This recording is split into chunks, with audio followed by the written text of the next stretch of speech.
You're listening to the RPM Podcast. Listen to it with your ear holes.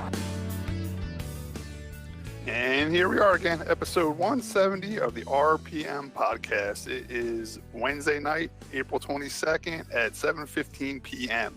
We're a little late this week. We usually do this on Monday nights. I wasn't available Monday night. Josh had some doctor's appointments on Tuesday nights, and so we decided to do it tonight. I'm Scott Riggleman down in Manchester, New Jersey at the Edge of Divorce Motorsports Studio. My brother Tim Riggleman is up in Farmingdale, New Jersey. Tim, how are you? I'm good. Excited. Got a true legend on tonight. Can't wait. Yeah. And Josh Matthews, our producer, and always smiling. Josh Matthews is down there in Waretown, New Jersey. Josh, how have you been? Not too bad. I got a free TV on the side of the road, and now it's mounted up in the studio. Oh, really? It was set outside with a free sign on it? They put it out right at the curb. It had a remote and everything taped to it. I was like, well, worst case, I'll scrap it, right? And right. I brought it in, checked it out. It works fine. Don't worry. I Lysol wiped it down and everything. I don't want to get sick.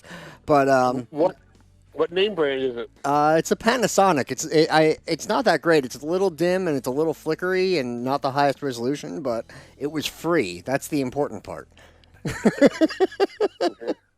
So, awesome. Cool. Yeah, I'm not going to complain. It seems to be working out. Now I have another screen so I can operate off my laptop screen, the screen with you guys on it, and now I have another screen to keep the show doc on or whatever so I can keep track of everything. It's kind of cool. That's awesome. All right, well, a couple weeks ago, we started something called the Local Racing Legend Series, and our first guest was Charlie Kramer Jr. That was a great show. I mean, Charlie had some great stories. We had a lot of good views on that show. We had a lot of people comment and have questions with us. I even talked to Charlie yesterday at work. He says he would like to come back on. He has some more stories he would like to tell. So in a couple of weeks, we're going to have Charlie Kramer Jr. back on for his part two. But tonight, we're going to keep going with that. We're going to keep going with our Local Racing Legend Series. And tonight, I'm proud to have on the 1979 Wall Stadium Sportsman Champion, Doug French. Doug, how are you? Very good, Scott. How are you?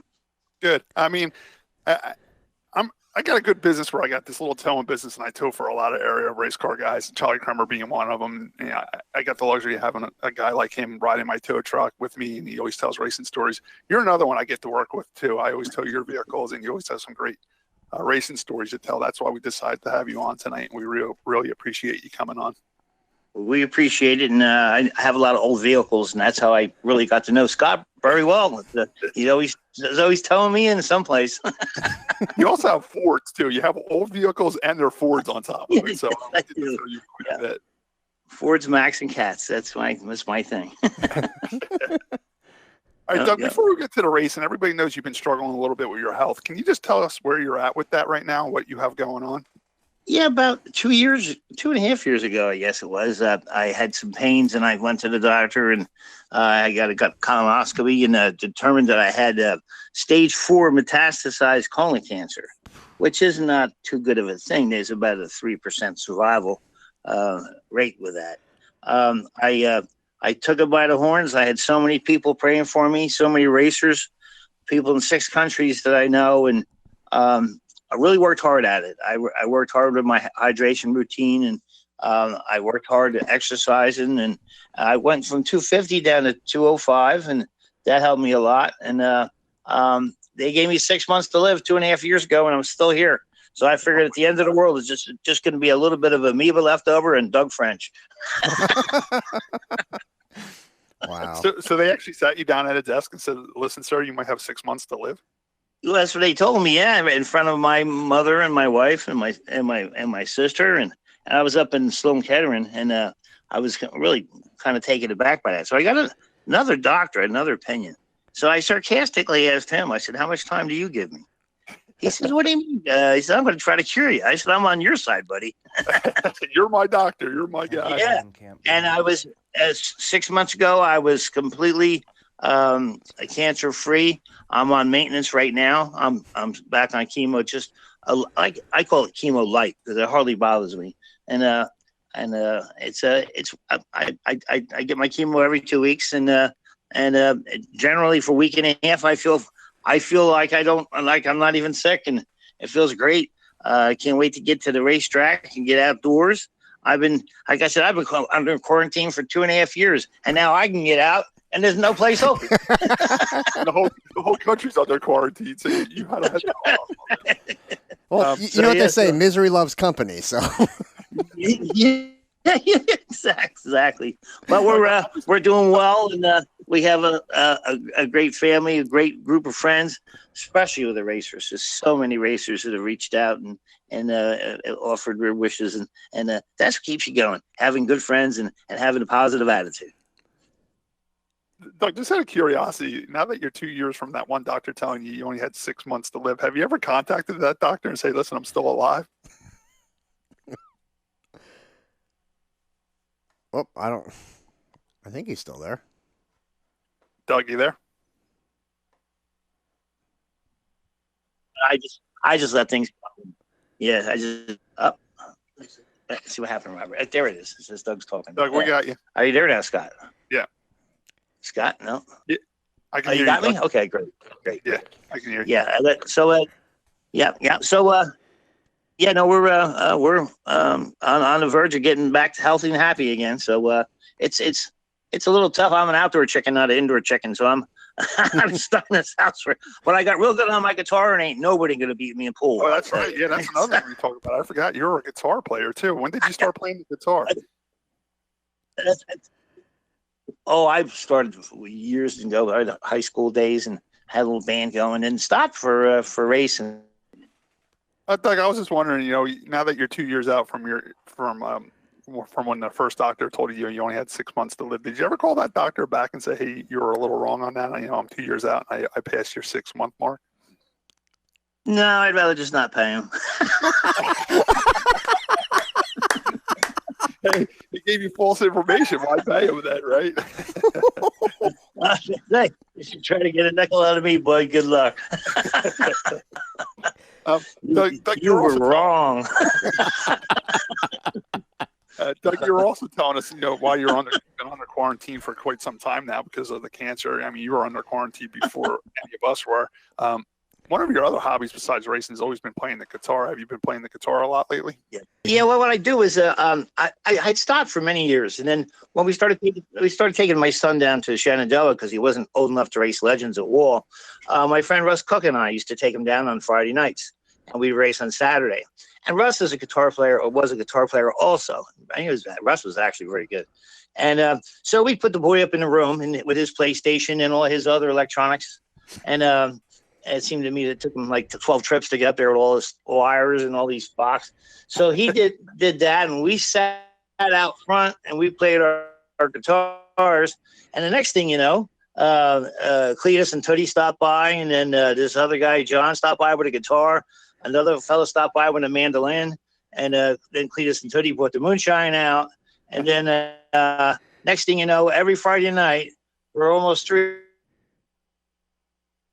years, we had a hootenanny about every Friday night. So we had a time of our lives down there. The people in Virginia are just like they were around here 30, 40 years ago. They're just nice people. Everybody in a pickup truck waves to everybody in a pickup truck. And they said when I first went down there that, I was a Yankee, and not too many people kind of took to me. And about 3 years later, they said I can run for mayor. Actually, Doug, let me ask you. You're talking about getting together just randomly with some guys and striking. We all up got used to each other. Well, I was going to say striking up some music and all. Have you ever been to Albert Hall down in Waretown? I've never been there yet. I always wanted to go. That's what one of my dreams to do that someday. I've actually recorded a couple songs. My brother-in-law has a small recording studio, and one of these days you might see me at Woody's. You never know. Cool. All right, getting back to the racing now. I've always remembered you racing a beautiful blue number 90. But before my time, wasn't your father involved in racing before you started racing? Yes, he was racing in around the mid-50s. He ran a novice division at Wall. He won a lot of races. He missed a championship by 2 points because he wrecked his car at Old Bridge the night before. And he had to make a decision to either go with his business, which he just started, or to go with his racing, which was his passion. And he had to make the tough decision to cold turkey it with the racing, and he stayed away from the racetrack. I didn't even know he raced till I was 5 or 6 years old. And he took us to the track one night, and I just fell in love. I'd go down to the gas station, and there'd be a modified sitting on the trailer. That's one thing that we're lacking nowadays is everybody thinks we're all landscapers. Nobody's got the box trailers. Yeah, nobody's got open trailers anymore, And that's when I remember being a kid, fall in love when I was up in Farmingdale, and you'd see somebody like the Skull Slurps go through, or what kind of car is that? Where do they race that? You couldn't wait to find out. Then actually that's when you get bit, and then that's it. So I went and built my first car when I was 16. I got my farmer's license, so I was hoping everybody would think I was 17. Therefore, the following year I would be 18. So I get the car all done. I worked on this car for a year, and I went to Wall Stadium. We rented the track in the afternoon. Old Tom O'Rourke was the chief in the day, and we go in. My father first put the suit on, took the car around for a few laps, and then he went to the men's room. I happened to saunter onto the men's room also, and we come back out, and the driver was a little taller than he was before. So what kind of car you built, or a modern stock, or what kind of car did you build for your first car? That was a Sportsman. And so I get over to the car, and I just put my first leg in, and here's O'Rourke going, "Hey, how old are you?" "I'm 18, sir." He says, "Get out of the car, Doug." He says, "I know how old you are. You're only 17. You can't race this car." So, all right, the jig is up. So what are we going to do? So I had a brand new set of Mercuries for the car, and the car is Pinto, an old Pinto. I bought off a Vern Chevalier, as a matter of fact. And so I went out to Evergreen, what was it? Grandview. Similar style as Wall, but only difference was it's dirt, and I never ran dirt before. Yeah, cars. It's exactly like Wall Stadium, but they're high banked and everything. Yeah, so they said, "Well, son, you can run here tonight, but you can't come back because your car is 18 inches too low." So I ended up starting 24th, and I finished 7th, and I really loved it. It was great. And then we went to Dorney Park and Mahoney, and we went to any place we could. And back in those Evergreen, we used to love going to Evergreen with the Spencers and the Hirschmans and all the Hatfields and McCoys in those days. Oh, there was some days they had that little creaky old bridge to go over to get to the track. Wooden bridge, yep. You're from the clubhouse, And I remember they had a bounty on a guy named Gus Lewis. It was a $600 bounty. If you can come by and beat Gus, because he had won like 6 in a row in the Sportsman division. So we're going to go out there full of piss and vinegar, and we're going to go out and we're going to try to get the bounty. And we don't know what the hell we're doing. We're just, we just started racing. So we go out there, and we use fast heat race and slow heat race. I ended up winning the fast heat race, and started, 18th, and I ended up leading the race. And I don't know if you remember, if it was around your day, but they had a rather large concrete patch coming out of 4, and she was about a good inch taller than the asphalt. So if you hit that thing wrong, you're pitching her sideways. And when you go sideways there, you're looking at the car next to you, and all you see is the door, because these cars are the same height as the Grandview cars. They're all seem like old converted dirt cars. And long story short, I took the lead 3 times. Gus won the race. I finished 2nd, and we had a party that night till the sun came up. Just nice people. They invited us to their houses to stay over, and it just I just recalled that down in South Boston, same situation down there at Legend Car. A fellow says, "You guys got someplace to stay." Just some people, especially in racing, it's just so nice and so accommodating, and it really is a big part of our sport. Is the camaraderie and the friendships. And listen, if you're the guy is 2 points behind you in the points, and he gets something broken in his car and he needs it, you got it, you give it to him. That's the way we are. That's the way we were raised. That's the way we came up. And so you were 17 years old that weekend out there at Evergreen? Yes, I was 17. Yeah. And then I finally turned 18, and we went to Wall Sportsman for the first year. Eddie won the championship. And then the second year I won. And then I went my second and third modified race I ever raced. Oh, no, my third and fourth modified race ever. I won both of them. I've started 18th in the second one. And I said, wow, this is good. Here, Doug, you won the Sportsman Championship in '79, and then you had your first win in the full-blown modifieds in 1980. So yeah. I didn't even finish. Well, my championship year, I didn't even finish the year. I had over double the points of the second place guy by August, which was Jimmy Ransom, and we ended up. Tom Durkin let me drive one of his modifieds, and really? Yeah. So I used to bug him. I used to go around pulling his shirt since I was a little kid. He said, "Get away from me, kid! You bother me." I kept bugging him and so finally, we developed a relationship with him, and he had enough. He said, "Okay, go take the car in the heat race." I started on the pole in the first modified heat, and which is a wrong thing to do. I figured these cars, they're what 2-3 tenths of a second faster than us. That takes that much time to blink.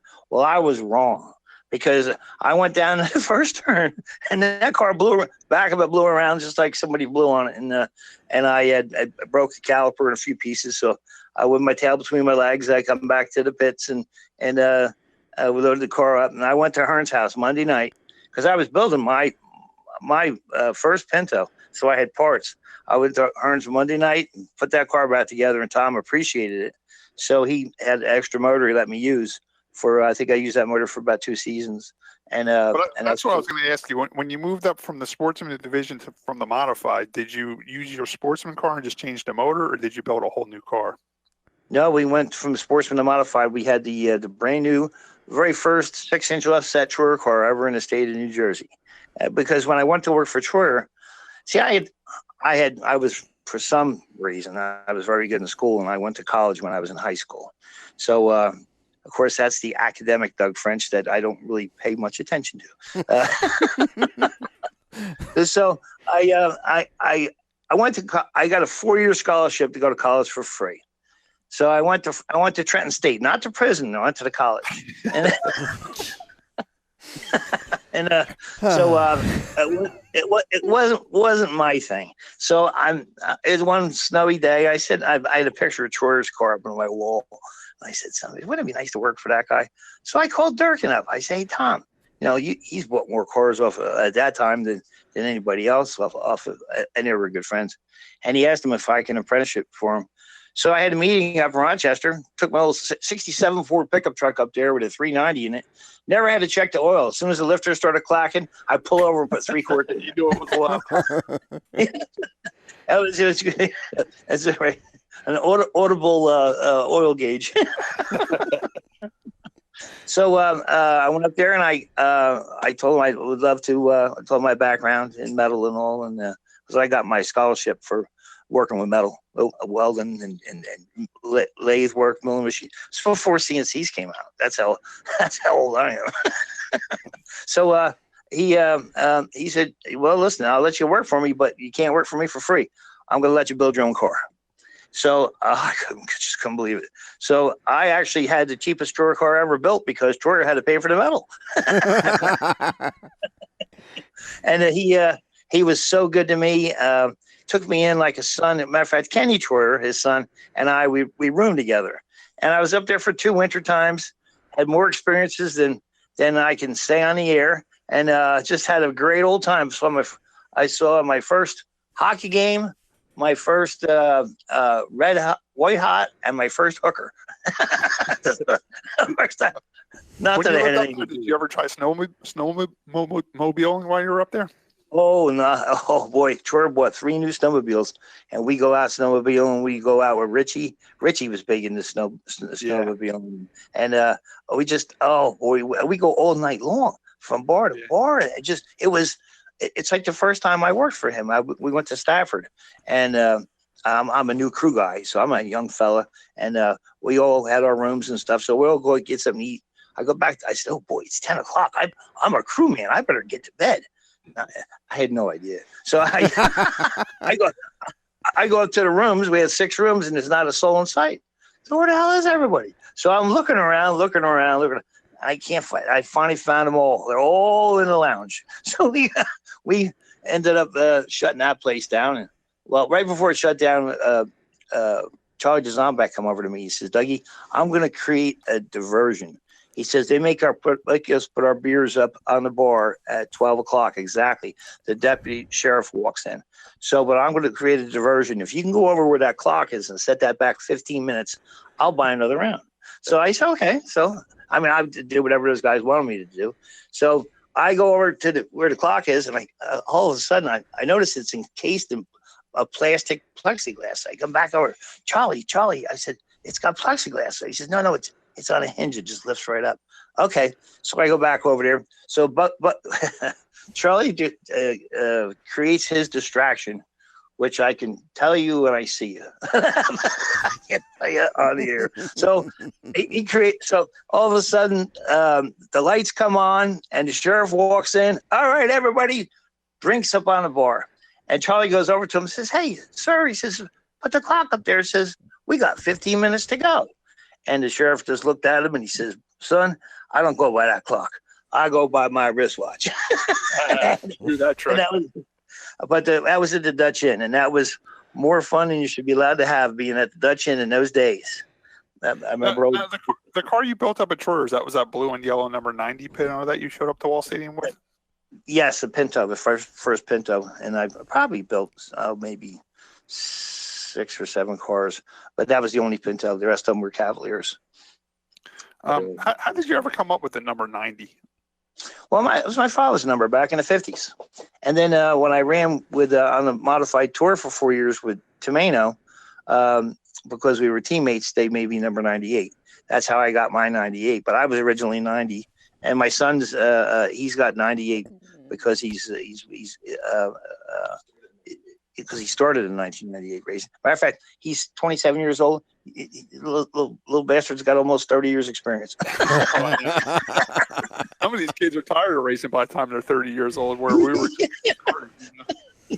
Yeah, you're right there. Yeah, they start young. Boy, wouldn't have been something that they had quarter midgets around for when guys like us were around. Oh, I know. Yeah. I had to wait until I was 18 when I started racing, just like you. Yeah. I had to race motocross for 4 or 5 years before I broke too many bones. I said, I need a roll cage around me. Where did you race motocross at? Did you do it at Englishtown or New Egypt City?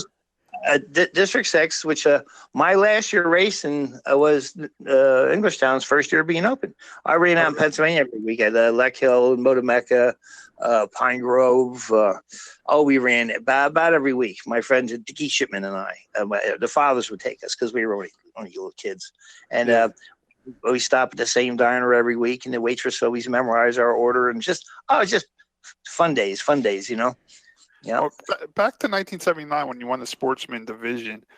Who built your engines for that? And was that when they were 318 motors? Yes, they were 318s, and Chip Graves built my motor. Yeah. Oh, really? Yep. I got a sponsorship from a company that made heads or redid the heads for you. Jonick Racing Engines out in California, and we had a good motor. And we had purchased a car off of Durkin. That was a car built by the Hendricksons up in Long Island, the X3 people. And this car was so unique. It had torsion bar front suspension. It had no power steering. It had a Peugeot rack on it, and it had a 4-link in the back.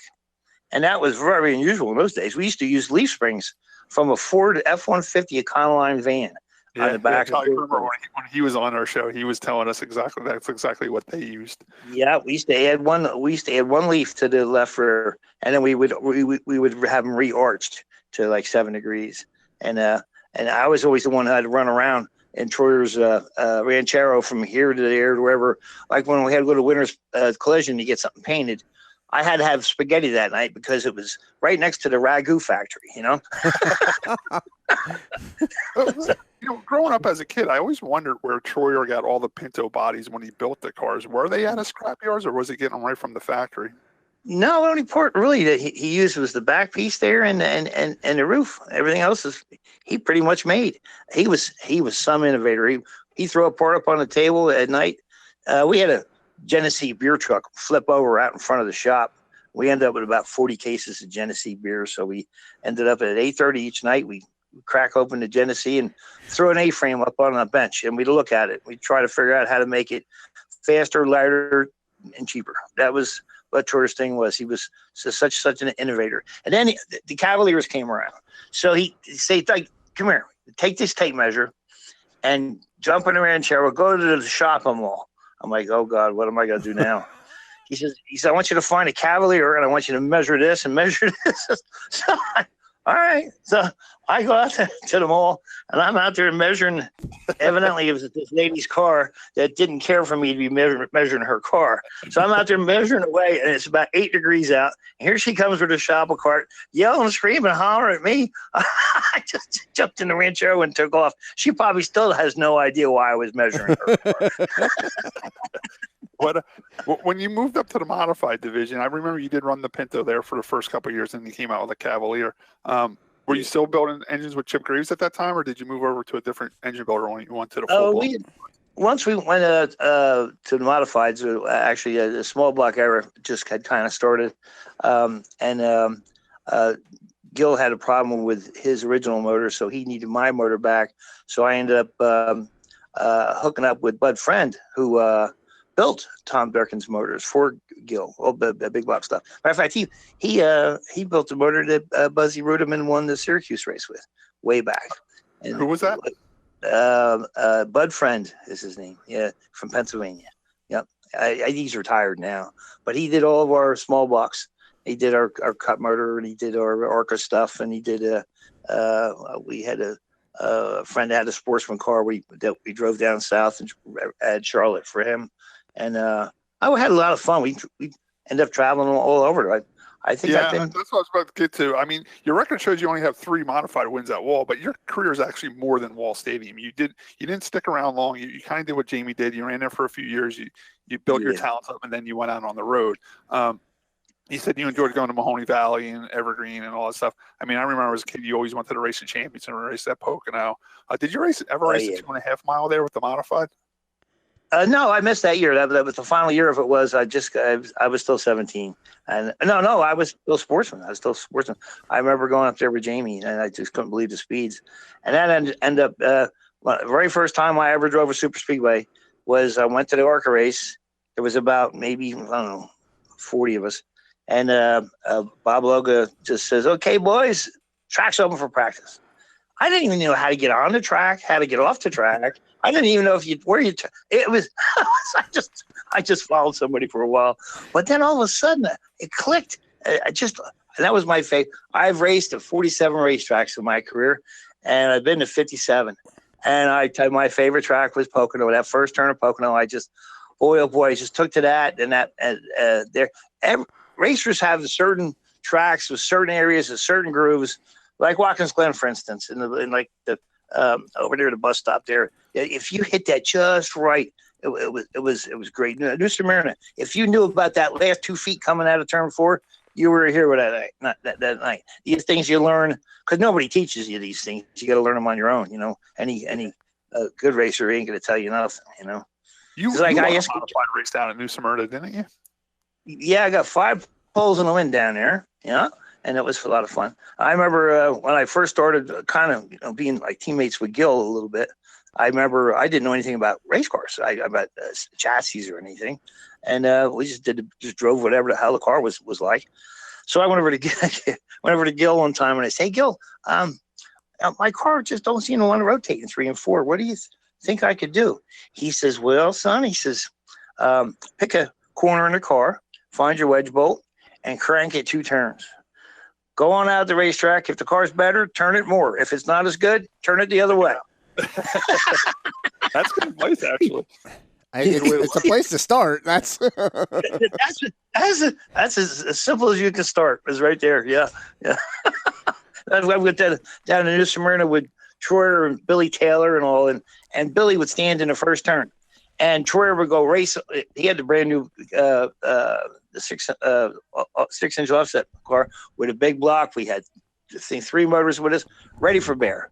So Billy stands in the first turn, and Troyer comes by. Vroom. So Billy takes a step to the left, and Troyer goes by. Vroom. and Billy takes a step to the left, and Troy goes, so Billy takes one step to the right, and that was the spot. He was his mark for letting off to go into the corner. Yes. And then speaking of marks, we went down to Atlanta. I'm driving for Junie Dunleavy with one of his Thunderbirds in the ARCA division. There's 63 cars there. We always anytime I joined the division, there was 1 million cars. When I leave, there's about 13 left. I don't think it had anything to do with me. But Atlanta was the old track, and you always rolled out of the throttle a little bit before you come into the turn, but you never wanted to lift completely because it would free up the back of the car too much. So I'm 5th fastest in practice. I can't believe it. So now and we still don't know what the hell we're doing at all. So I'm asking around. I asked Bobby Johnson. I said, Bobby, the car, is doing this. He says, what kind of how much wedge you're on it? I said, how much what wedge? What's that? He says, they take a socket and jack up the center of your rear. When your left tires are touching the ground and your right rear is 1.5 inches above the ground, that's about 150 pounds. That's good for her. So we went out and I said, okay, so we're gonna go for the pole. I heard they tape up the front, and I heard that he put stickers on. So we did the same thing. So now we're watching the cup practice while we're in line waiting for our time trials. And I'm watching Rusty and Dale and Bill Elliott and all these guys where they're rolling out of the throttle going into turn 3. And there was a white line painted across the track. And it seemed to me that they were letting off about maybe 100 foot past this white line is where they start rolling out of the throttle. Well, I didn't take in consideration that sound takes time to travel. So they were actually lifting about 100 foot before this white line. So I go barrel ass down and never past the white line about 100 feet, and that's when it felt like somebody blew on the back of the car again, and backed right into the wall. Come limping around to the pits, and Chad Little was driving Cup for Dunleavy in the pits, in the Cup garage area, and we called Dunleavy, we called him Chiefy all the time. That was his nickname, Chief. So I go all downhearted, and I go into the Cup garage area, and I go over to say, I said, Chiefy, listen, I thought I was supposed to lift here, but I lifted there. I told him the whole story, and he just looks at me and he says, yeah, boy, but if you could have hung on to it, you would have had a hell of a lap. I just wrecked the man's race car. That's what he said. He's such a true Southern gentleman. He really was. He was a great guy. I remember you moving out of the modified division and into the ARCA division. I remember you buying a tractor trailer, and you still had your modified too, and you had an ARCA car, and they were painted similar. Yeah. Where did you purchase that car from? Do you remember whose car that was? Well, the Cup car was from Ted Walters. I bought it from Morgan Shepherd. It was a stripped-down car, and Morgan didn't need it anymore. It was an 87 Buick. And so we tore it all down. Ted did all the body work on it, did a beautiful job, and I did all the mechanical work on it. Now, what we had to do is we had to go down to the hobby shop and buy a Revell model of a Cup car because we didn't know how to run the headers. So we looked at the model and figured out how to run. where all the brackets went. I forgot about that. I think I still have the model someplace. I did forget all about that. Boy. I tell you, one thing racing does is it gives you a lot of stories. It does, It's just a lot of. Did you race ARCA first, or did you try the Cup Series first? Well, I went Cup first. I went Cup 87. I went down there. There was 47 cars. Didn't know what all we were doing again, like I said, and finally got going, made the race. And so I go into the men's room the next day of the day of the race, and Richard Petty's in there. This is at the old Richmond track, the half mile. Oh, okay, yeah, I remember that. Yep, I've actually seen pictures of you in that race. Yeah, they had a little driver's lounge. It was about, oh boy, I don't know, 10 by 15 or so. It was small. Has showers in it and a couple sinks. So I go walking in there, and Richard Petty's in there. So, good morning, Mr. Petty. Oh, good morning. And so I go into the back to get changed. So now old Darrell Waltrip walks in. Hey there, buddy, he says to the king, and he says, I see we got us the damn Yankee in the field today. So he doesn't know him in the back. So the king says, oh, he'll be all right. He'll be all right. I watched him in practice. So then we made the race. I finished 27th. And just to give you a perspective, I won $825. Now, I think now that spot pays like 30 grand. Yeah, right. This my window, you know. So then we went to Atlanta for the ARCA race a couple months later, and they gave us a rookie coach, who was Darrell Waltrip, and there must have been 20 of us in the rookie class. So he's going around the room. He wants to know where everybody raced at, what they did, and what they're about. And he said, and then you, sir, where did you come from? And I raised my hand and I said, I'm that damn Yankee from Richmond about 2 months ago. And him and I started cracking up and laughing, and we became friends after that. That was really I laid it right on him. The whole room busted up laughing. Oh, it was great. Yeah. I also remember you having that tractor trailer, that Cup trailer. Where did that trailer come from? I bought that trailer from Dunleavy. He just got sponsored by Red Bull Pizza, so he finally got himself a big rig. It was a big Cup rigs, and he did a lot of the work on that himself, and he even built the door for that, because the door was actually 10 grand, and Dunleavy, he wasn't going to spend no extra 10 grand. So he ended up getting a bunch of metal, and him and everybody on Dunleavy's crew had a different nickname. It was Ding, Wolf, and Fluff. Those were the three main guys. Nobody had regular names down here. Chiefy, Wolfie, Cletus, but we had the time of our lives down there. We really seemed to fit in, especially Mr. Cook. He just fit in wherever he went, and what a pleasure it was having him around, because nobody was going to beat you up. Didn't you go to the very first Brickyard race and try to qualify for that race at Indy? Yes, 1994. They were going to have the first Brickyard 400, and I called down to talk to Les Ricker down in NASCAR, and I asked him if I can put an application in. He says he'll let me know. He says, Doug, right now we have 120 applicants for this race. Yeah. So it was back in the days of the pagers. We didn't even have cell phones in those days.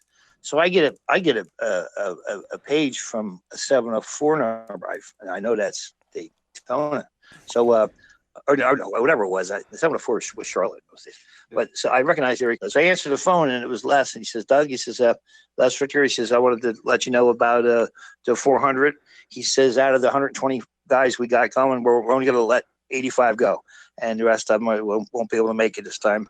And I'm figuring, I'm saying to the guy, well, listen, thanks for the opportunity, all this. Right. And he turns and he says, and you're one of them. And when he said that, I almost fell on the ground. I was one of the 85 to go. So he said it was because because at that point, you might not be able to qualify, but at least you were going to get some laps on that racetrack. Well, I knew I more likely wasn't going to qualify, but I got to drive through Gasoline Alley in a Cup car. I got to drive around Indianapolis in a Cup car, and that's something that nobody can ever take away from you.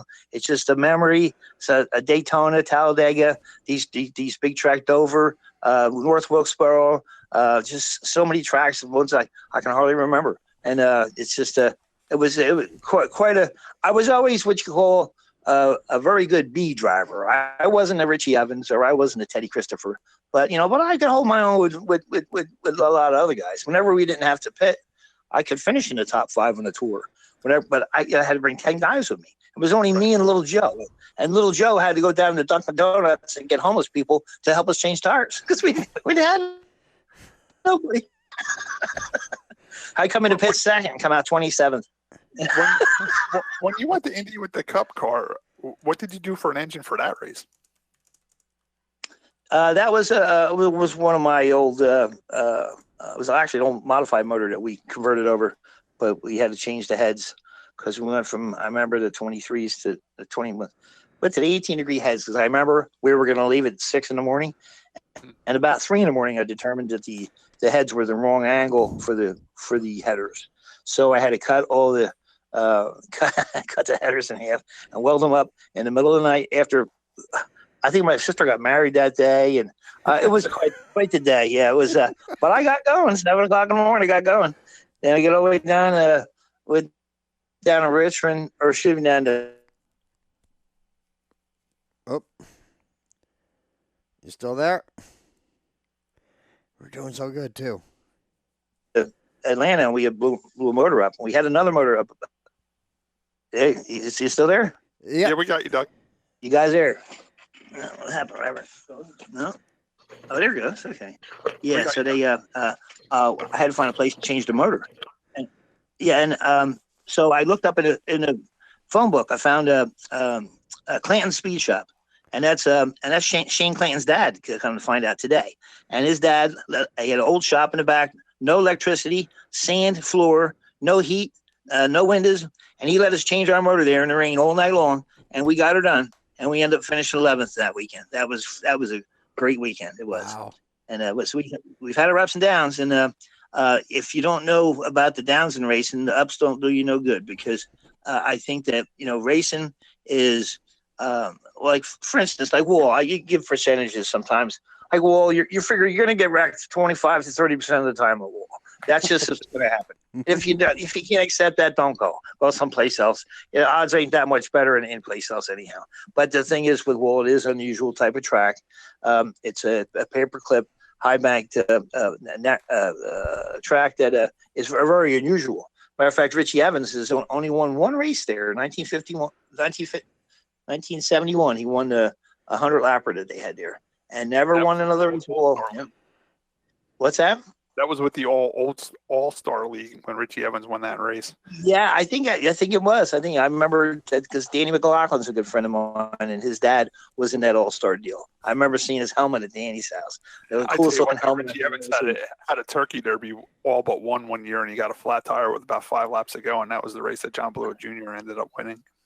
Oh boy! Oh yeah, there's so many last minute things that happen. It's not like Yogi Berra says, it's not over till it's over. We've lost races on the last lap when we've won races on the last lap, and that's the exciting part about racing. It really is. You never know what's going to happen. So yeah, you messed around with the ARCA and the Cup stuff for a little while, and then when you stopped doing that, I remember you going on the modified tour for a little bit, and I remember you teaming up with Jamie, where you guys would bring both race cars in one hauler. Can you tell us a little bit about those days? Those were great days. It was we did it for 4 years together. It worked out good. He'd drive to the track and I'd drive home, or vice versa. And we had a good group of guys who went with us, and it was a lot of fun. It was a great time of life to be able to do something like that. I got to go to these new racetracks with Jamie Tomano's setup already in my car, and I was able to catch. I didn't have to use the first practice to acclimate. I could just go right to it to try to get going. We go to Waterford, which is a little similar to Wall, and I think I was second fastest there, and I'd never been to the place. And it just I got a quick story, Doug. I remember going down to Richmond. Me and my brother drove down there to watch John Blewett III, and I remember seeing your car in the pits covered up when everybody else was out practicing. And I remember seeing John III. I said, "Did Doug have problems? Did he blow up?" He's like, "No, he only went out in one practice, and he said his car was good." I'm like, I guess we'll see tomorrow when it's time to qualify. And I think you were like third fastest or something like that when you went out for the qualifying. Well, actually, while the car was sitting there, was my wife had our 5th baby, and she had the baby. I had to fly back from Richmond because I think we had already qualified. Fly back from Richmond. Had the baby, left her in the hospital, and flew back to the racetrack to race the next day. That's a racer, bud. Yeah. I actually can relate to that. When my son was born, obviously she had to stay in the hospital for a couple days with him, and it came over across Saturday night. I went out and raced. I looked at her and said, "I gotta go," and she's like, "All right," and and I put my newborn son's name on the car. I wrote it in with a Sharpie on the number and went out. I think I finished 5th that night. It was one of my best finishes in the factory stocks. And then I get back to the hospital. I'm still in my fire suit, and but yeah, scared a baby. But these are the kind of things that if you ever wrote some of the stuff down into a book, you'd have to call it a fiction because nobody would believe it. Oh, yeah. This stuff. That's why I think it's so hard to make a good racing movie. I know we have our classics, but it's so hard to make a good racing movie because you cannot make up the stuff that happens within racing and the group of people that are involved. You just can't make that up. Doug, I always thought it was pretty smart what you and Jamie did that back then. Jamie had that stacker trailer that can hold them more than one car, and you kind of put your car in with his, and you guys shared the expenses of travel and everything like that. How did that deal come about? Well, it just I was going to sell my shop, and I needed a place to put my car. And so I think I ended up selling that car. No. I kept that car, and I was down over Jamie's just shooting a breeze one time, and he had the 2-car trailer, so we just started talking about it. I said, "Hey, what about if I go with you?" He said, "That'd be great." And then we went to New Smyrna every year together, and we were like best friends. We had so much fun and so many stories just alone with Tomeno. At the time when he had Satch's car, and he's going up 31 towards. He wasn't racing Flemington, but he's going up 31. You got Satch's girlfriend with him, and they pull up to the little traffic light by the Strawberry place, and then he takes off, and then Satch's girlfriend has to go to the bathroom. So they wheel off to the gas station, and Jamie comes around the back of the truck, and the trailer's gone. No, the car was gone. The trailer was still there, but the race car was gone. Yeah. So he went all the way back, probably 10 miles back, and there was the car just sitting at the intersection, not bothering anybody. I was told the car was sitting at the light, and people were driving around it. The car was just sitting. It looked like it was parked at the red light. Right at the traffic light. Yes. Oh, and stories with Jamie. Oh boy, he's got some stories. He does. And so I get to the racetrack, and everybody's running over to me. What happened with the car Jamie had? And I said, look, I can't tell you the story because nobody can tell it like Tomeno.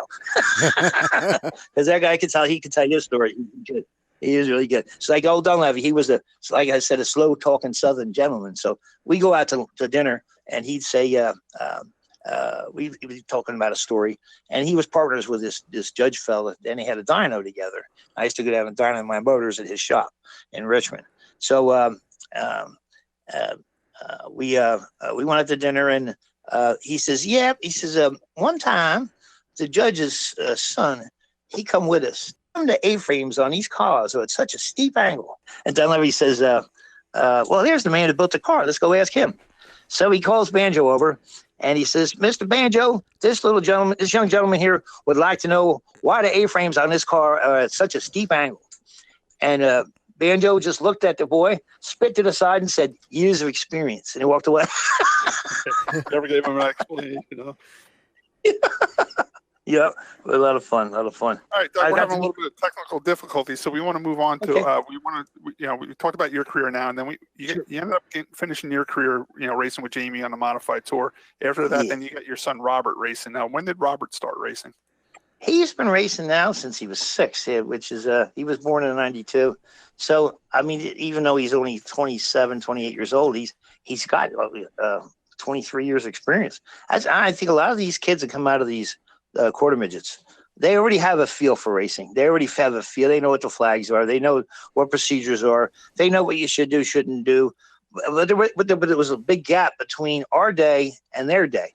Back in our day, Gil Hearn would come over to you, throw his arm around you, and say, "Son, we don't do it that way. This is the way we do it." Or Don Stives would, or Jimmy Hendrickson, or Charlie, and they would help you along a little bit because you're out there racing with them, and they want not only for you to be safe, but they don't want you to wreck them.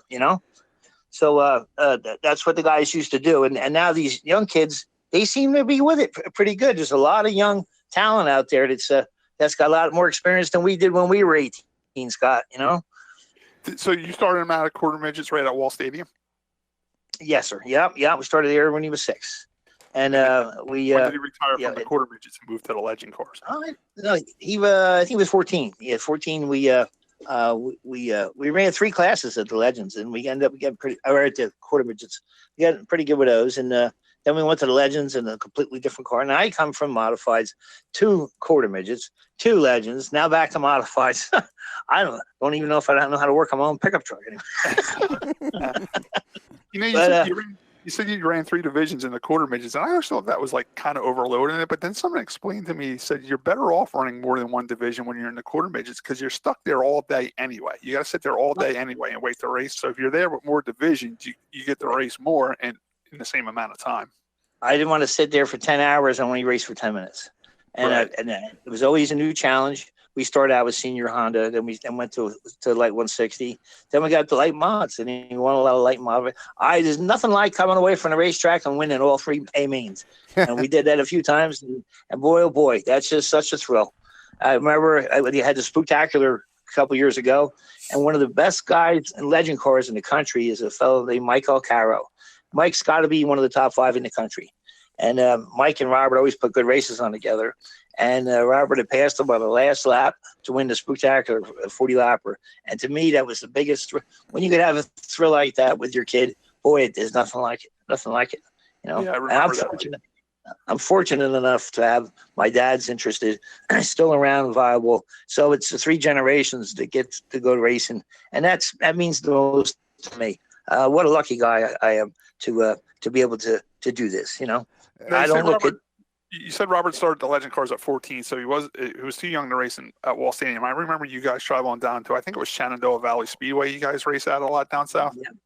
Yeah, Shenandoah. We went down there for almost 4 years. Yeah. And we had a blast down there. It was a lot of fun. It was a brand new racetrack. Yeah, 4/10 of a so I mile. was going to say, that's a really, really nice racetrack. And they got a motocross track right next door to it, too, don't they? Right out behind behind the track is the motocross track, and then there's the Shenandoah River, and then there's the Shenandoah Mountains. It's just most beautiful country you ever want to see down there. Yeah. Is that why you picked that racetrack to start him out down there? Well, what we did was I went. I had him join a school, Kevin Yates Racing School, and we started out at Southside Speedway in Chesterfield. That's where Denny Hamlin comes from. Yeah, I raced there in the old truck series. I raced that. That's right on the south side of Richmond, Virginia. Yeah, oh yeah. And then we used to keep our hauler at Denny Hamlin's mother and father's trailer and hitch place. Oh, really? They were right there. Yeah, just nice. Like I say, when I say nice people, it's just it's not what you see around here so much anymore, you know. But it's just and everybody's willing to help you, or how you doing, or just pleasant. Nobody's in a hurry, that's for sure. And it's just great country down there, great people. And we really loved it down there. And Southside, Robert never won a Southside. He always vowed to, one of these days I'm going to get a Legend car and go back there and beat that place. Yeah, I like Southside Speedway. I was able to win 5 times down there in that old truck series. But man, that racetrack was wore out. I just remember the stones coming up through that asphalt. Yeah, it was rough. It was old. Yeah. And that's when I found that the southern racers are definitely different than the northern racers, where the northern racers love fresh paved racetracks. Down there, they love the pavement wore out. Oh, they do because they have an advantage that way, because they're used to where all the nooks and crannies are, you know. I'm waiting for Scott to talk about the seashells down at Myrtle Beach. Oh, yeah. Myrtle Beach. That'll grind your tires off quicker than a disc grinder. Boy, yeah, it is. But I'm curious. You guys always had a great time running the Legend cars, and of course, they're a lot more inexpensive than the modifieds. Do you miss moving up to the modifieds? Do you miss the Legend cars, like traveling around with the Legend cars and racing them? Well, what we did was instead of going the sportsman route, I figured that he had enough experience all his years of racing, and he is a pretty conservative driver. He's not a guy that comes off on the hook a lot, and which I appreciate. So does my wallet. And he's just his demeanor. He built his own car over here with to Hut with Jimmy and Robbie and all, and he goes over there each night and he works very hard at it. And it is quite a transition to go from Legends to modifieds, though. We did struggle with that a little bit beginning of the year. We were making some improvements on that.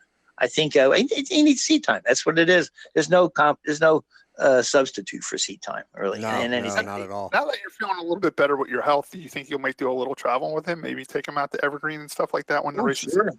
That's what I really want to do with him. Is Troyer told me years ago when I was a kid. He says, Doug, there's 2 types of tracks in the country. There's Wall Stadium, and then there's every place else. Right. He says you got to, if you want to do anything with your racing, you got to get out of Wall eventually. Wall's a great place to learn and all, but if you want to go to Stafford or Thompson, you're not going to be able to run at these tracks because you're used to Wall Stadium. That's why Richie never really did that well at Wall. You know, I raced at a lot of different racetracks too. I said at Wall Stadium, at every other racetrack I go to, I raced offensive, where I'm always like picking where I want to pass people and passing people. At Wall Stadium, it feels like you just race defensively. You're just not trying to wreck the whole time you're out there. You know, you're trying to avoid the big one. You know. It's a matter of survival, and you might as well say it's our own super speedway, because you never know when you're going to have the big one, and it's a shame too, because racing's got to be so expensive. You don't have the corner gas station that has a modified no more. You got a guy has got a decent sized company has a modified, but you don't see you don't see like I said, you don't see the cars at the gas station no more. They're all landscape trailers, and there's other things for people to do. But once people see a modified, and I just think they're the coolest looking cars ever made myself. Yeah, you're exactly right. Yeah, not only did people always use open trailers and open trucks back in that day, but every gas station had a race car in it. They had a garage that had a race car in it. Now every gas station has like a quickie mart in it and not a race car. Yeah. That's right. Do you want any cream for your coffee? That's it, man. Before I'm going to let you go here in a little bit, but there's two more questions I want to ask you. Number one, you always had a beautiful ramp truck. You had one of those. I think it was one of Hodges body ramp trucks. That was it. Or was that one of Durkin's too? No, that was from Howard Harvey. Howard had bought it from Dick Armstrong. It was called Little Jewel because Dick Armstrong was in the jewelry business. Yeah, and that's when Jeff Bodine drove for him. Won the 55 races in 1 year out of 84. Right. And, so that was a new style jewelry. Red so number one car was towed on that originally. I went up to the bank at Farmingdale. I think it was the Central Jersey Bank. I was 18 years old, and I got a loan for $10,000. And my father couldn't believe it. How the hell did you get a loan? I said, I don't know. I just went up there. So I always banked there, and so they gave me money to buy the hauler. So I bought the hauler, and then I kept it for years. And I even had my ARCA car on it. Took it to Atlanta with an ARCA car on it, and that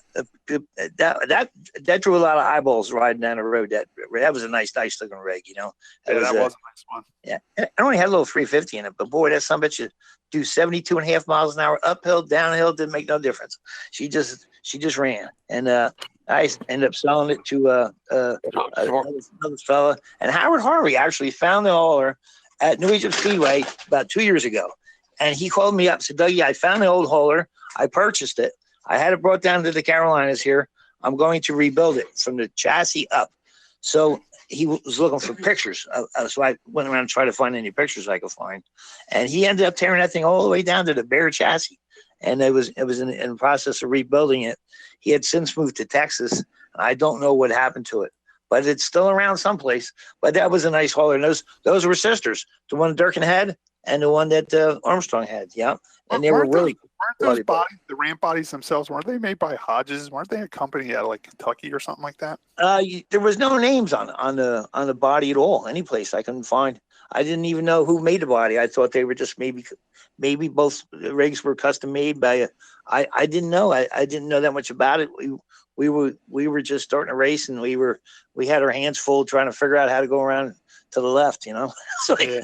I always liked that hauler too because it had that swing arm on the side of the box where you could like change a motor or something like that. Yeah. I had a 55-gallon drum in the middle of it to where you ride down the road and you just turn a little petcock and it fills your fuel tank back up. I can make it all the way to Martinsville without stopping for fuel. Wow. That's something. Yeah. All right. One last question for you. We ask all our guests this question, and since you said you've been to 57 racetracks, we always ask people what was their favorite track food and what track was it at? My favorite track food was probably, I'm going to say, it's a toss-up between Dorney Park's fried chicken and Flemington's fried chicken. All right, so you're a fried chicken guy. Just all depends which track better fried chicken. And also the vinegar fries that Mrs. Garback would make at New Egypt. And she also made meatballs too that were really good. So yeah. And you can't forget the Martinsville hot dog. If you've been around, you know what the Martinsville hot dog is. Well, one of Tim's favorites. Now, I do have to ask, and this is more related to Scott. What's your opinion of boiled peanuts? Boiled peanuts. Well, we raced Wake County down in Georgia one time. That's the peanut capital of the country, I guess. And every time you used to go and sign in down there, they give you a whole big bag of boiled peanuts. Oh, God, I was the garbage. No, they were best peanuts I ever had in my life. Oh, you liked them? I when I go to New Smyrna, they always sell the boiled peanuts at the grandstands in New Smyrna, and I tried them one time and I threw them right in the garbage. I like the salted ones. Salted ones better, but the ones in Georgia's really makes the best peanuts. And but they say no. What was it? No green in the pits, no peanuts in the pits. Right. And there was another one. $100 bills or something like that in your pocket, right? Or no $50. No, you never seen that. Gil will be walking across the pits and he'd be looking down. So what are you doing? He says, I'm looking for quarters. He's says, how else are you going to find a quarter unless you look down? I said, you got me there, bud. All right, Doug, we really appreciate you coming on. We're going to let you get going here. We really appreciate you telling some of the stories you told us. What's your opinion? When do you think we might be racing again? Do you think it might be June, July, or? Well, I don't think anybody really knows. It's just all speculation at this point. I'm hoping that we can take advantage of maybe some of the other months, like maybe October a little bit more. I know we're not going to get the fan base because of the weather. I hope we can run something somehow, somewhere. There's so many guys that built new cars and it's just dying to try them out. And you get all us racers with nothing to do on a Saturday night. That's not good. Yeah, I know. No, we hope we get back soon. I know NASCAR is down for 6. And it's such a travesty on the whole country. And this is where we all got to pull together and help our neighbors out. My neighbor's tree fell on my house yesterday. So we won't. Oh, yes. You're going to help them cut it up, aren't you? Man. I said, I know where to get rid of the stump because I got a stump business. So we went out. My a couple of the kids here from the house. So we got. I don't even know how many kids we got. I numbered the kids 1 through 5 because it's easier to remember the name. 2 get 4 drinks, 3 leave 5 alone. It's easier that way. So I think it was number 5 and her boyfriend were out there cutting a tree up last night, and my son was helping too. So yeah, I think number 5's name is Sammy. I'll have to get back to you. Right, Doug, we really appreciate you coming on. We really enjoyed all your stories you told us, and we hope to see you soon at the racetrack. Guys, I appreciate it, and I look forward to seeing you guys too. Hopefully we get back soon. All right, stay healthy, bud. Take care of yourself, and again, we'll have you back on again sometime soon. That's for sure. Would love to do it. Love to do it, guys. Okay, have a good night. You too. Good night. Thank you.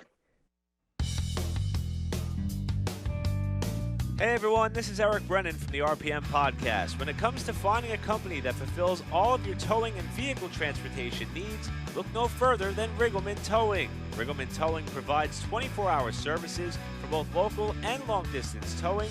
Whether you're moving your race car, daily driver, or junk cars, they're a fully insured operation that can and will cover all of your towing duties. For more information, visit rigglemantowing.com and follow them on Facebook. Riggleman Towing, owned and operated by our very own RPM Podcast teammate, Scott Riggleman. And we're back for the second half of the RPM Podcast. We want to thank Doug French for coming on. He told some great stories. He's, like Josh said, he's full of energy. The guy can just tell racing stories and keep going on and on and on. Like somebody I know. Have a little technical problem on his side. He was losing cell service. He was in and out. So we're going to, we tried our best to clean that up. So if you listen to it and you missed a little bit here and there, it was because he was losing cell service. But yeah, it was cool having Doug French on. It's always good seeing him at the racetrack, and we appreciate him coming on. We're going to move over to some of the NASCAR stuff. I mean, we're still doing the iRacing stuff because of the coronavirus going around. We're not back to regular racing yet, and we might not be for a little while. I'm starting to get a little bored with the iRacing, and like my brother said, when we were off air, that they're just doing too much of it now. It's hard to follow. It's getting all over the place, but it's still racing. I did watch the Richmond one with the NASCAR guys. What did you guys think of that race? I mean, it was Richmond. I mean, Tim's probably upset that it wasn't North Wilkesboro, but yeah, it might be soon now. I thought it was all right. I'm not saying I don't think that there was too much of it, in my opinion. I just think that might not have been the best race. Some of the notes that I put on the show doc were that Rascal Flatts actually had a pretty good national anthem, considering they were all in separate locations and it harmonized pretty well. There was a virtual. Oh, that's cool. Yeah. So their system worked better than ours. Yeah, I hope their system worked better than Doug French's cell phone. That's for sure. There was a virtual flyover, and that which is cool, but apparently it was by actual pilots, like through a flight simulator or something. So I'm not sure exactly how that works, but that sounds cool to me. Full simulator. Everything's going to be simulated soon, They didn't have any of the quick resets or the quick fixes for the cars this week, so you had to wait to get damage fixed. I don't think there's a 5-minute clock. I saw Kevin Harvick sitting there, and he said he had 26 minutes, and then they said, well, if it says elective or something like that repairs, you could just leave now. He's like, oh, really? And then I'm just leaving now. Like, you didn't have to wait for the full repair. You can go out with it half bent up or something like that. Yeah. So it would some of it would get fixed, but it still may not drive right, but it would drive better than right after the wreck. So that was interesting. So that made it. I mean, so you didn't have the option to go right back out, after one bad wreck or something like that, which took some of the video game aspect out of it, I think. Okay. And then actually, I did want to ask because we'll run down the top 10 in a minute, but I'm going to ignore Tim on this because he's going to say North Wilkesboro. But what off the schedule tracks should the series visit, whether it be IndyCar or NASCAR for the iRacing stuff? What track do you think that they should or could go to? I mean, of course, Tim's North Wilkesboro, of course, would be on top of the list. But then again, you have a track like Rockingham. They can do Rockingham. That'd be a pretty cool one. Okay. Now, I mean, because it's virtual, I think it was the NASCAR Racing 2003 or something like that was the one that had Wall Stadium in it. I mean, in theory, it's a small track, so I mean, you might have to limit the number of cars, but I mean, you could do something. I mean, selfishly, because we're local to Wall Stadium, we'd love to see the Cup guys try to race a virtual race at Wall Stadium, but I don't think it'd be too appealing to the rest of the country. If you wanted to go the short track route, other than like a North Wilkesboro, I'd say Myrtle Beach would be pretty cool. That's a 5/8 mile, and they used to race Cup there back 100 years ago. You know what I'm saying? That'd be pretty cool to see them at a track like that. They already did Myrtle Beach and Richmond, Rockingham already this year. I watched races at both of those. No, but really? but we were talking about the Cup Series, like what gets televised. Yeah, they were Cup cars and Cup drivers in it. It wasn't like Wednesday night. Oh, okay. I got you. I was just thinking more for the what actually gets televised to maybe. On Wednesday, watching Kyle Sisko and his buddies race the modifieds at New Smyrna. It'd be cool to see the Cup guys on Cup style cars at New Smyrna too. Yeah. Yeah. With that said, Kyle Sisko did a hell of a job again last night at Stafford. I think they were at South Boston. He led most of the race in tires. Got a lot of guys pitted for tires, and he stayed out. He got beat with tires at the end of the race. Okay. I'm just trying to think of anything off the top of my head that they haven't been to. Because I mean, you want to avoid those like mile and a half and Yeah. It goes to the same tracks that are boring on regular TV are going to be boring with those. So I mean, you know what I mean? I was thinking tracks. Now I know Xfinity, I believe, goes there, but I'd like to see Cup do like maybe Mid Ohio. I just think that's an interesting track, and I know it's proven to be good for IndyCar, so that could be fun. Or maybe like a Laguna Seca or something like that. That'd be cool. Yeah. Go to a track that has like a road course history that the Cup guys never even thought about going to, because this logistically doesn't make sense in the real world, but you can go there with the virtual world and give it a try, Exactly. Now you have the opportunity for everybody without having to worry about getting their cars ready or getting a hauler all the way out across the country or anything like that. No, you just log in and you're there. Or you can even do something even crazier and, have them race something, where Formula 1 cars like a Monaco or something like that. That'd be pretty cool. Oh, seeing Cup cars at Monaco? I don't think they can go. Formula 1 cars be really tight for Cup cars. Huh? I was like, can you go too wide there?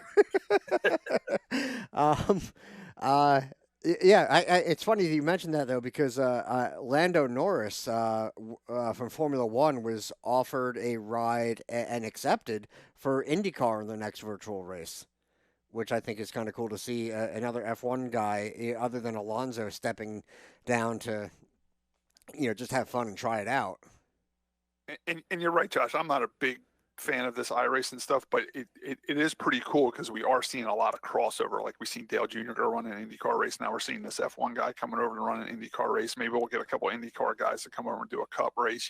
It's a lot easier and a lot more fun to get a little crossover to try to help mix it up and get both fan bases watching each other. Yeah, I'll say one of my favorite programs, and it was like kind of a one-off, was Trading Paint when Jeff Gordon and Montoya traded, and Jeff Gordon drove his Montoya's F1 car. Montoya drove Jeff Gordon's Cup car around the road course at Indy, and I remember that. Jeff Gordon got around pretty good in that yeah, car.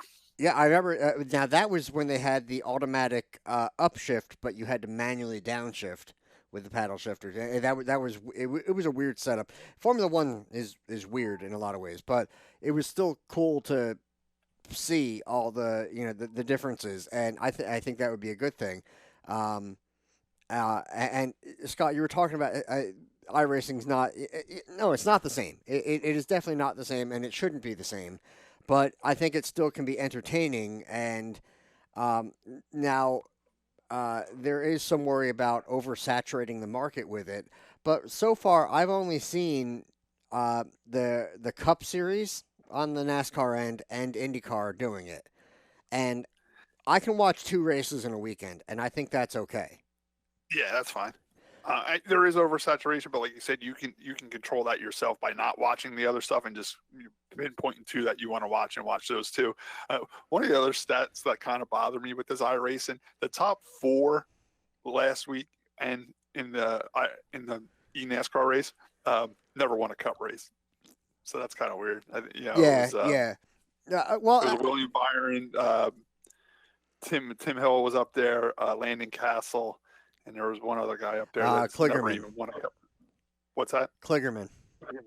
Oh, Parker Kligerman. There's 4 guys that never even really came even close to winning a Cup race, and they're the top 4 in the computer simulator races.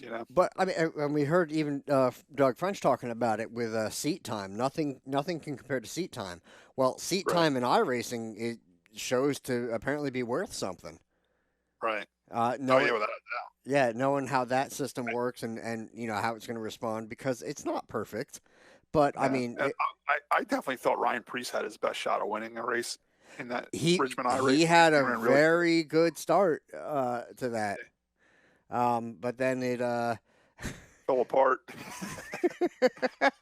That's one way to put it. Who was he wrecking with? Who ended up wrecking him? Hang on, let me scroll down to the bottom of the list. Wasn't that Matt Bean DiBenedetto? DiBenedetto? Yeah. He was disqualified. Yes.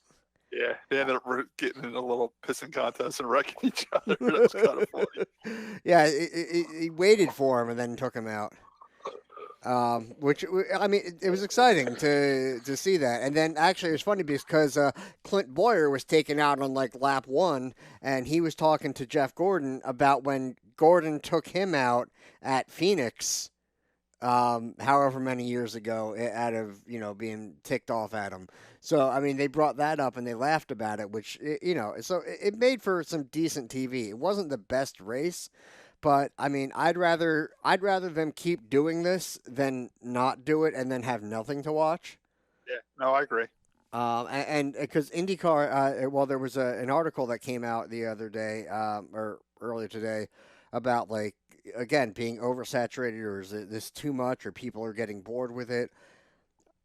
I don't know. I'm still enjoying it, and there's, like I said, there's also really not much else going on, even if it's not the greatest. Right now, we don't have a choice. This is what we have, so this is what we have to watch, Yeah, I will gladly watch that. There isn't racing. There's no other sports going on, so there's nothing. You know what I'm saying? So it's what we have right now. I think the NFL draft was supposed to start tomorrow or something, so that ain't happening. And my life's getting so crazy now. I've been watching these YouTube videos of people magnet fishing, where they take a magnet and tie it to a rope and they throw it in rivers and lakes and ponds, and they drag it up, see what they can drag up out of these lakes, to the point where Nancy ordered me a magnet fishing kit where it comes with a magnet and a rope and a bucket and gloves. And I stuff thought like you were that. just busy yelling at Nancy about what goes in the dishwasher and what goes in the garbage. Right. Our life's ended up being. All right, Josh, you have the top 10 of that Richmond iRace? Yeah. So, as we mentioned, William Byron gets the win. Timmy Hill, Parker Kligerman, Landon Castle, Kyle Busch in 5th. Denny Hamlin, Eric Jones, Dale Earnhardt Jr. So he's back involved, so that makes Redneck Nation happy. Bubba Wallace qualified to run that race too. I think he had like a run a last chance qualifier race to make it into that race. I don't recall, but yeah, short track. Limited to field, I think, to 26 cars. Actually, this shows 30. There was talk about it being down to 26. They did let 30 go. Okay. Yeah, I think they had a set 26, and then 4 had to qualify from a last chance race. Okay. Let's see. Where are they? Yeah. Then Bubba Wallace and Brad Keselowski were your top 10. So I mean, again, like a lot of people are. Bubba finished the race. He didn't rage quit, and Dale Jr. Got to be in it. So I mean, that made people happy. I think so. I mean, it gave them something else to watch. And like I said, with IndyCar, they were at the Twin Ring Motegi, which in Japan, which they haven't been to since, I don't know, like 04 or 08 or something like that. I think the last time they were there, they had to run the road course because there had been an earthquake, and that damaged part of the track. So they actually had to run the road course, which is interesting. Gosh, not only because of this virtual racing now, we can try different racetracks that the Cup doesn't go to. We can also try to do like an Indy Cup double header too, where they could both race at the same racetrack. Like they could have had Cup at the Motegi Japan racetrack, and they could have raced before the IndyCar race. I think that would be something cool to try too. Yeah. And actually, the other thing I'd like to see is IndyCar. I would like to see it like Talladega. Oh boy. Well, but I mean, you're not going to see it otherwise. I mean, the fastest you're going to see them is Indianapolis or maybe Texas. Yeah, throw them on there. Or put IndyCar at Bristol. How would that go? I mean, it's like it might be a train wreck, but you're still going to watch. Right. So you're right. It's good. It's a good time to try the crazy stuff right now. To make it interesting. You know what I'm saying? Yeah, it's just like we talked about that.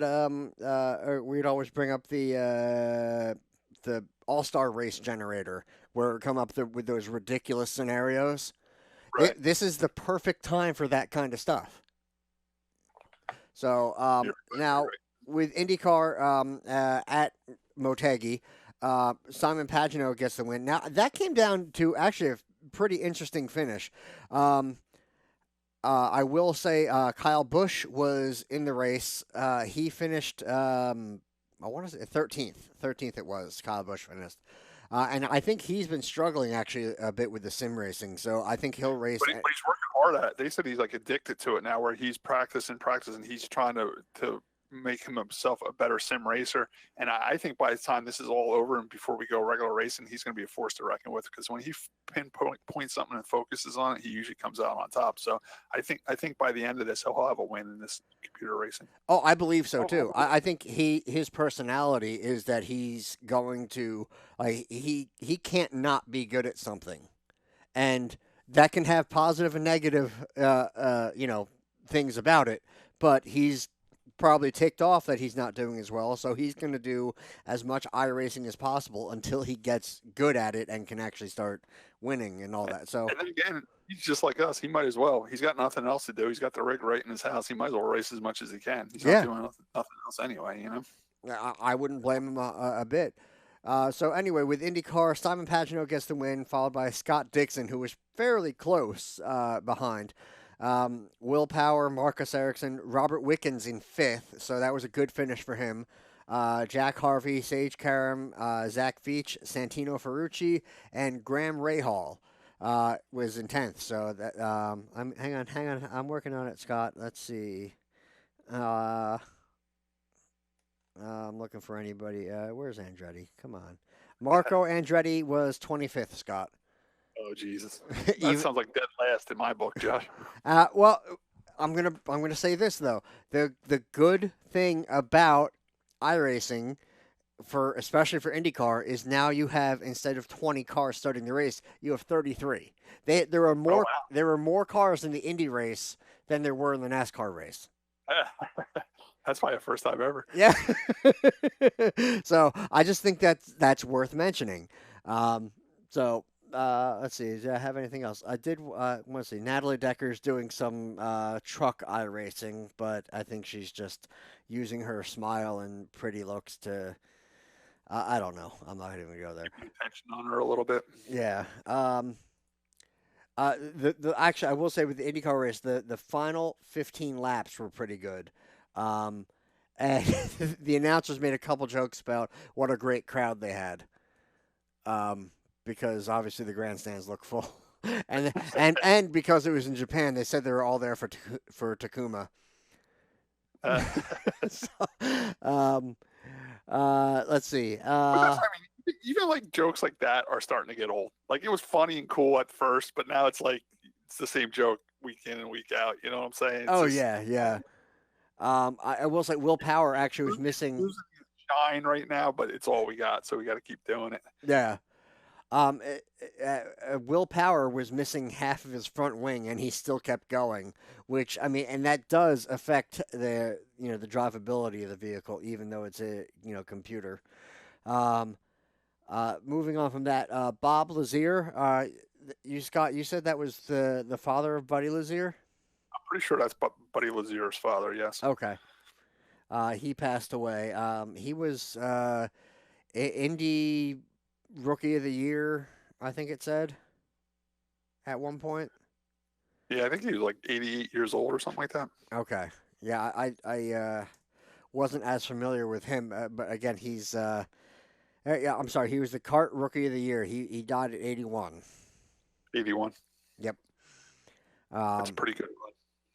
Apparently, they are attributing it to COVID-19. So, I don't have much more, details on that. But I mean, it's just another racing figure in the national spotlight that has passed on, unfortunately. The sad news, Scott. I'll let you take that. Yeah, moving on to the local. Unfortunately, it seems like every week we have a death announcement to make, and this week it really hit close to home. It was John Lean. He was the photographer for many years at Wall Stadium. We all knew John. Of course, he's Ace Lane's son. He's a third-generation racing photographer at the racetrack, and he wasn't that old. I think he was born in '82. That's just a hair older than me. So what would that make him, Josh, if he was born in '82? 38. It's 38 years old. He passed away. I heard from kidney failure, but I also heard that was a side effect from COVID, but I'm not really sure. Unfortunately, he got admitted in the hospital a few weeks ago, and he never came out. Yeah, that one hits really close to home. I mean, John was the type of guy, you seen him at the racetrack, he was always smiling. I mean, he's always trying to push a $10 photo on you. I did notice one thing about John. If you posted a picture of you on Facebook and then you stole it from Facebook and posted it on your Facebook, guess what? He was printing that picture out, and you better pay the $10 for it because you used it. So he was a pretty sharp businessman at the racetrack too. He's the one that ran the photo booth at Wall Stadium. He made very many nice pictures for me. I mean, even at the championship banquets and stuff like that.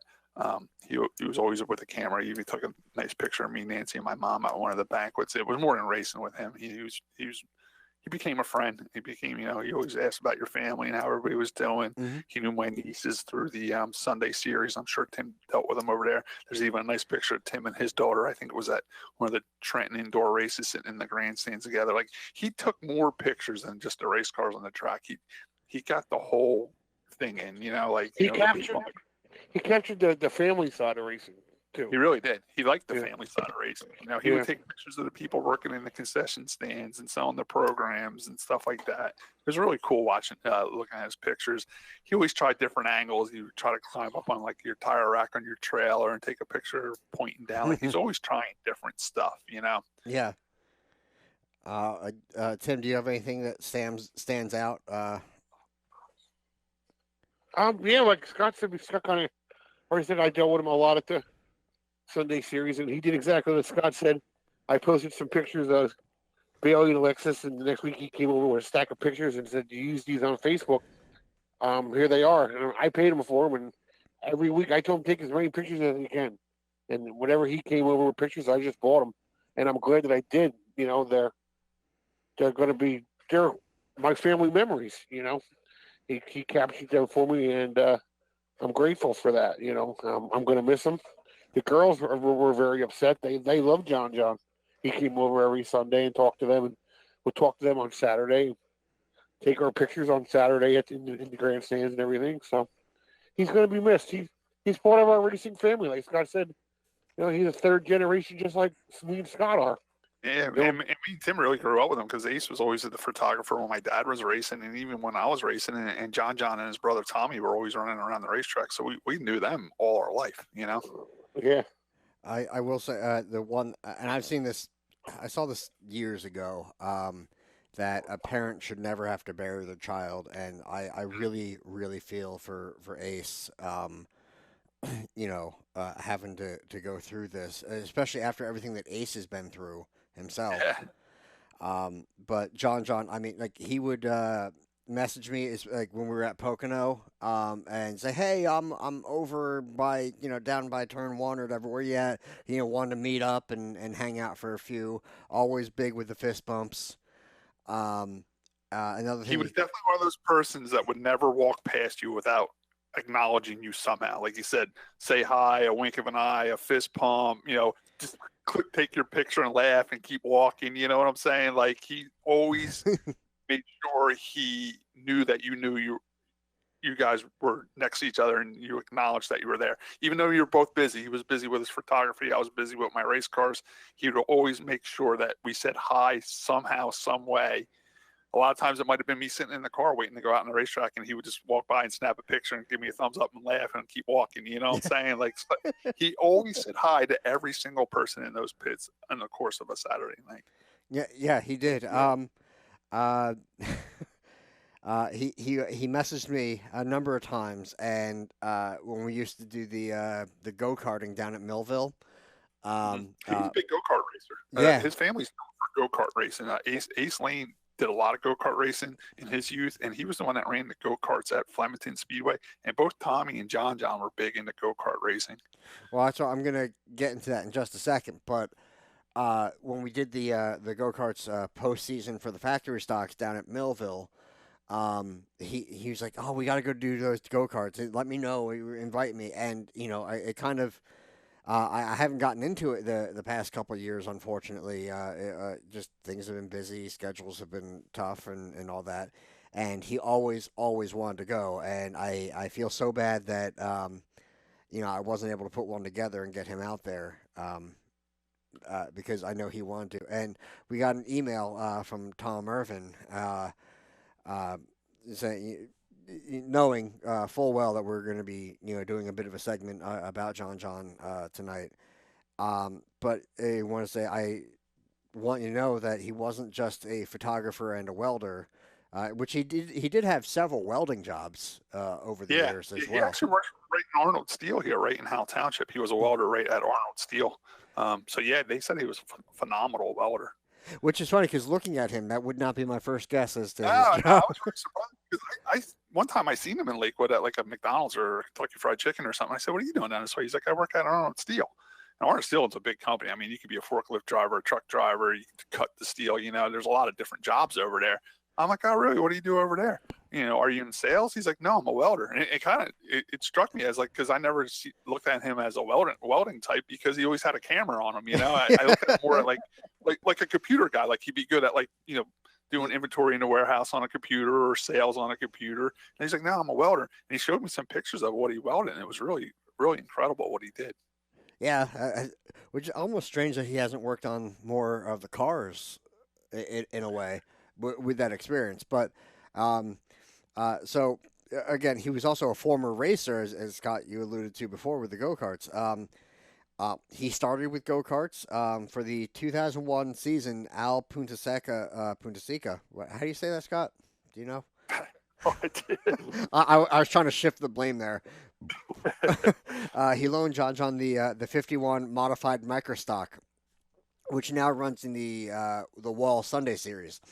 That way, JJ could compete on the infield oval at Flemington back before the big track closed. So I mean, John was a racer. He was a welder. He was so much more than just a photographer, and most importantly, right. I think, as everyone knows, and regardless of how cliche it sounds, he was a friend. He was, and I wish I was a closer or better friend. Mm-hmm. I mean, he was just like everybody says, he always smiling, always. I mean, I don't know how he found the time to do that much photography with all the other stuff that he did. It was his passion. It really was. He just loved doing it. He loved experimenting with his camera. He loved experimenting with all these new apps and stuff with frames and stuff like that with the photos. He liked messing around with that stuff. That was his passion. So I'm sure when he got home from a long day at work, took a shower, ate dinner, and messed around with his camera stuff. Just like Tommy Lee and his brothers, like into the DJ equipment and stuff like that. Yeah. Tommy work a full day a week. He works in a tire warehouse. He'll go home and mess around with electronics with the DJ and stuff.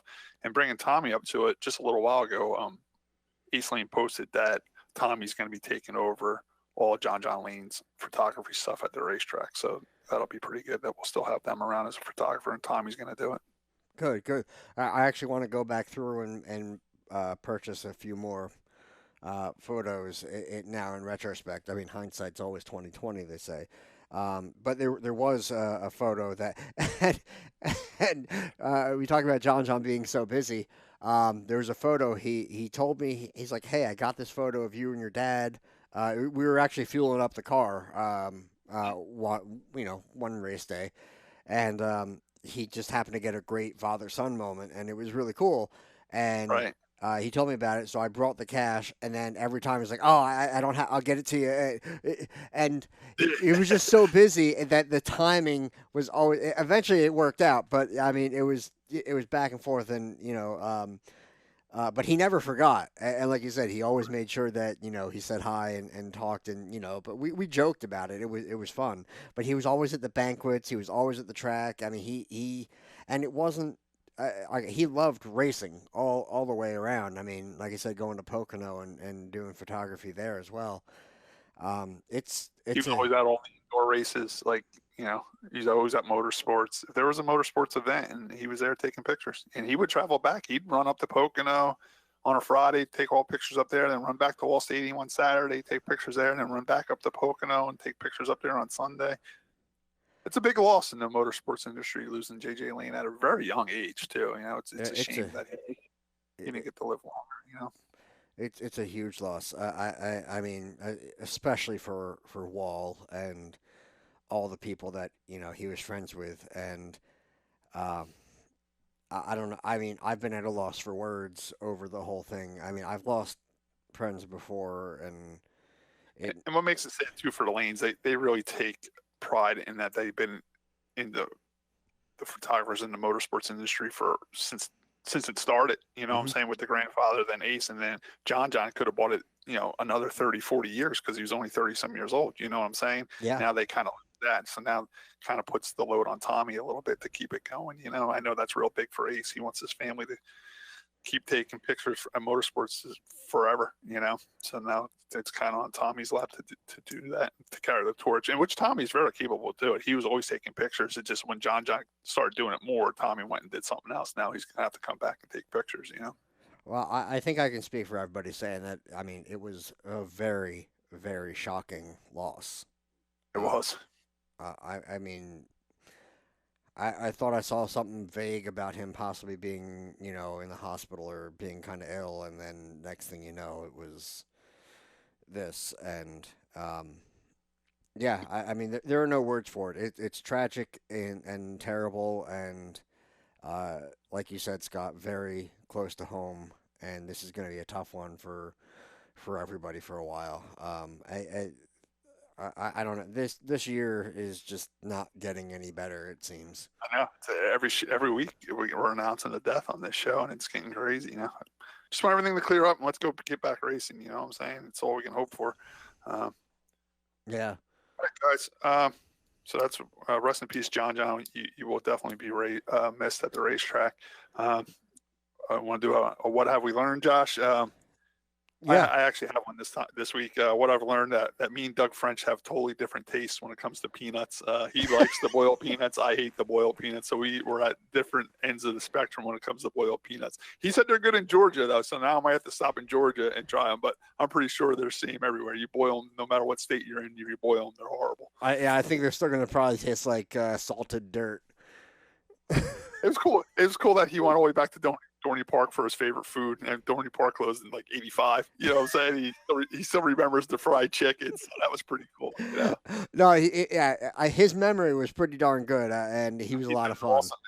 Got an awesome. He was just like Charlie Kramer. And how cool was it that he he gave his setup of his old Pinto modified, and it was the same exact setup as Charlie Kremer's. Remember, Charlie said, there were leaf springs on an F-150 Ford van or something like that, and Doug French said the same exact thing. He had leaf springs on an old F-150 pickup. I don't think he went to the front axle though. That's the only thing. I know. Doug didn't really talk about the front end as much. Oh, they did talk about those control arms. Yeah. Doug talks so quick. He's so excited. He jumps from back end to front end. I could have what he was exactly talking about. Yeah. Tim, you learn anything today? I have just about everything that Doug French had to say. I learned something about it. I was surprised about the fried chicken. I was going to say that one myself. I never went to Dorney Park that closed, which got to 85. Yeah. So we were still relatively young then. But the fried chicken at Flemington was very good. That I know. So I agree with Doug French on that. It was just cool to have him on. Other than that, we really didn't talk about anything else really to learn. So. All right, fair enough. Well, with that, today I learned that the head guys are Ding, Wolf, and Fluff. I learned that homeless people are not a reliable pit crew. I learned that Scott never gave me the "son, this is how it's done" talk. We're gonna have to have a word about that later. And I learned that according to Doug, number 5 was out cutting up the tree. It's because it's numbered. So it was definitely an interesting episode to say the least. So. And we just want to apologize that Doug was having trouble with his phone connection. That's why it sounds a little gargled, but Josh cleaned it up as best he can. I did talk to Charlie Kramer yesterday at work. He did enjoy coming on. He asked us how the show was and if we had any feedback on it. I said, yeah, we had very good views on the Charlie Kramer Jr. show. I said, Charlie, but I did get some feedback where I made a mistake. A lot of people commented and said that I did a good job interviewing, but I left out one historical part that I should have talked about, and that was the rivalry between Charlie Kramer Jr. and Gil Hearn. And I mentioned that to Charlie. I said a lot of people were mad that I didn't bring up Gil Hearn in the conversation. He's like, "You want Gil Hearn stories? I'll give you Gil Hearn stories. I'll come back on someday." So pretty soon we'll have Charlie Kramer back on to have some Gil Hearn stories. And he says he has a bunch of John Blewett Jr. stories too. So I think we have to follow that episode with a Gil Hearn episode. we're trying to get him on. There's a few people on our list we're going to try to get on. And can we do like what was that old like TV show where they have like the person behind the curtain, they just have a silhouette. This Is Your Life or something. Yeah. And have Gil like on mute until Charlie talks or something like that. I don't know. I'm goofing around, but yeah. All right, guys. So that wraps up RPM Podcast episode 170, and we'll see you guys again next week. Have a good one. Stay healthy. We'll see you. Good night. Stay safe, everyone.